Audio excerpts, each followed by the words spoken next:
brainstorming in person. Sometimes it's just not somebody's best day. You know, they have a terrible headache, they just had a fight with their dog, you know, whatever. And they're really not into it. And probably if you could have tapped into them the night before or 2 days later, they go, why didn't I say this, right? And so they never had an opportunity to do that.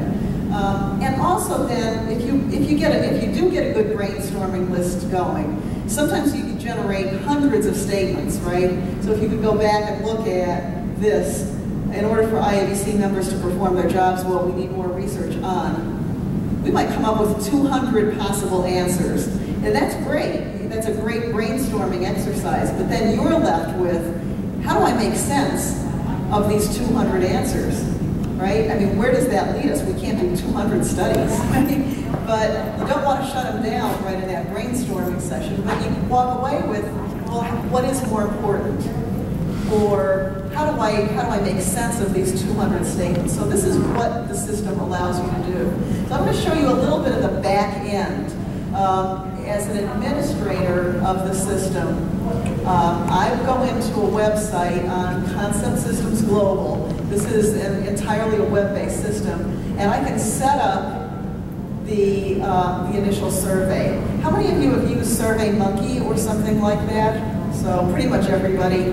It's kind of the same thing. You don't need to know any programming. You just set up the site the way that you want it to. So one of the things that we need to decide in the beginning is what kinds of demographic information would we like to ask of participants so that we can analyze the data in different ways. So for example, we might want to know, the IABC Research Foundation might want to know, do people in the US or North America have a different opinion of what the research needs are from people in, let's say, Africa or Europe or Asia? Or does it make a difference how many years in the profession you've been? Let's go back. Let's see what it would look like with 13 clusters. So I just want to show you how fast it is. So the cool thing that I have found about this is, as a consultant, if I'm leading a brainstorming group, a lot of times, you know, you do all the analysis, you present it to people, and then they say, well, what if you did 2 clusters, or what if you did 20 clusters? And you go, oh my God, okay, well, I'll go back for 10 days and do that. And they don't really trust how you did it. This I can do live with people.